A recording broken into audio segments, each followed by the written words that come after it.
Hello Technolovers!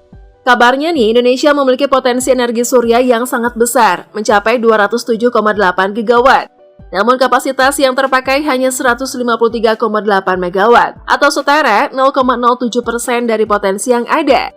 Untuk mendorong penggunaan energi surya, Indonesia saat ini memiliki 2 proyek pembangkit listrik tenaga surya atau PLTS skala utilitas.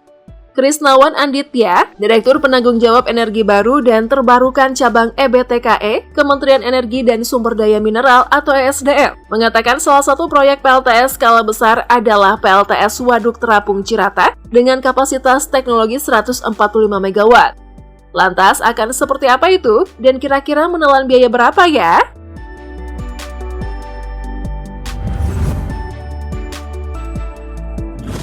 Kapasitas listrik Indonesia tidak cukup untuk melayani seluruh wilayah tanah air. Kebutuhan listrik di Indonesia terus meningkat, yaitu 10 hingga 15% per tahun. Namun pembangunan pembangkit listrik masih kurang. Akibatnya PLN masih melakukan pemadaman listrik secara bergantian, yang tentunya merugikan konsumen. Pemanfaatan sistem pembangkit listrik tenaga surya atau PLTS dapat menjadi solusi untuk menghadapi resiko krisis listrik. Sistem pembangkit listrik dengan menggunakan panel surya atau disebut juga panel surya merupakan sumber energi yang ramah lingkungan. PLTS dengan panel surya yang dipasang di rooftop kini semakin populer dan berkembang di masyarakat. Sistem ini dinilai mudah diterapkan, sederhana dan kapasitasnya dapat disesuaikan tergantung luas atap. Sistem ini juga banyak diminati karena sinar matahari mudah diakses di Indonesia yang merupakan wilayah tropis. Simak pengertian dan cara kerja panel surya berikut ini. Pembangkit listrik tenaga surya adalah suatu sistem yang dapat digunakan untuk mengubah energi matahari menjadi energi listrik menggunakan prinsip yang disebut efek fotovoltaik. Energi listrik yang dihasilkan akan disimpan di dalam baterai dan kemudian digunakan untuk mengoperasikan perangkat elektronik sesuai dengan kebutuhan listriknya. Sederhananya, cara kerja panel surya adalah menyerap sinar matahari dan menyimpan energi yang dihasilkan ke dalam baterai. Berikut itu, sistem dapat bekerja bahkan pada siang hari, malam hari, atau saat hujan.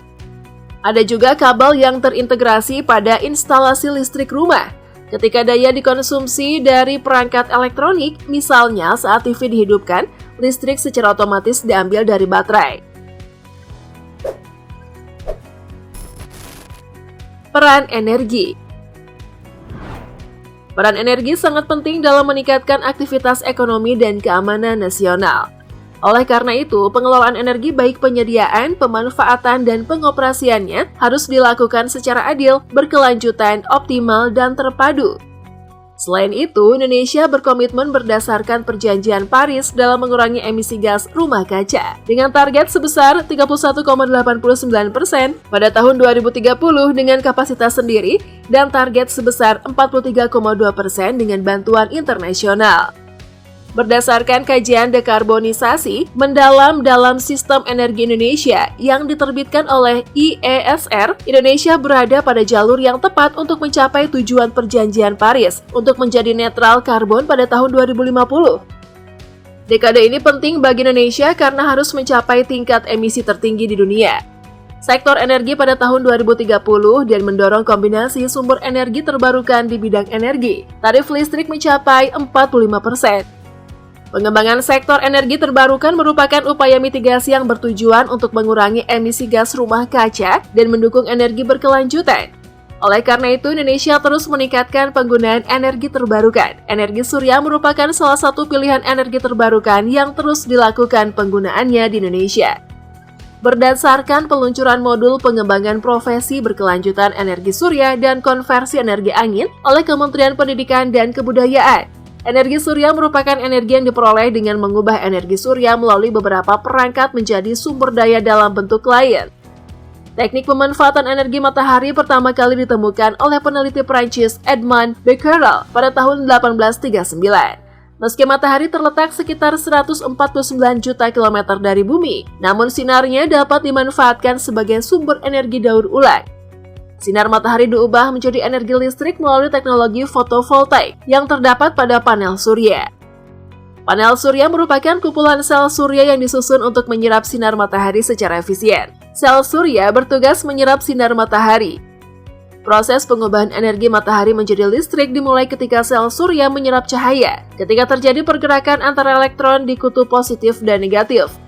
Berdasarkan laporan Indonesia Solar Outlook 2023 yang diterbitkan oleh IESR, energi surya berperan penting dalam dekarbonisasi mendalam di Indonesia pada tahun 2060 atau lebih awal pada tahun 2050, minimal 88% dari kapasitas.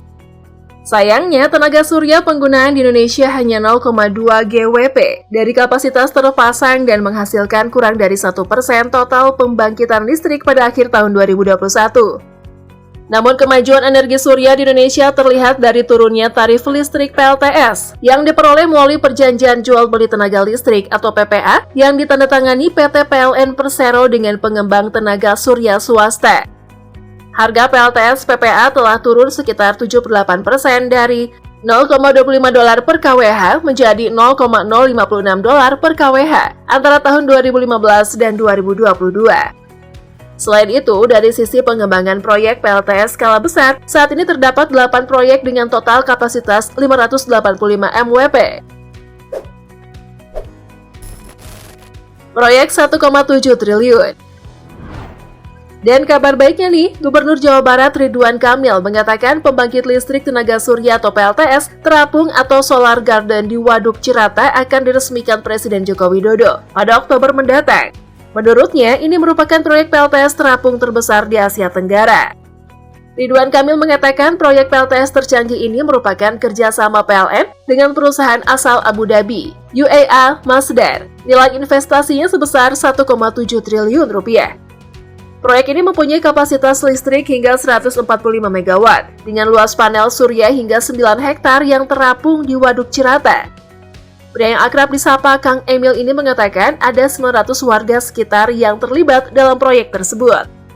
Ia juga menyampaikan bahwa 36% listrik di Provinsi Jawa Barat berasal dari kombinasi pembangkit energi terbarukan, sementara di tingkat nasional angkanya hanya 13%. Menurutnya, listrik dari sumber listrik tenaga air, surya, angin, dan panas bumi akan menjadi prioritas utama di Jawa Barat untuk memerangi krisis pemanasan global.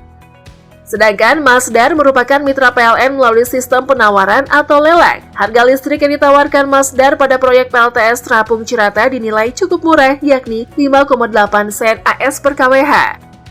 Kalau proyek ini berhasil, Indonesia bakal jadi satu-satunya negara di ASEAN sih yang menerapkan sistem PLTS, yang juga akan membantu mengurangi krisis lingkungan saat ini.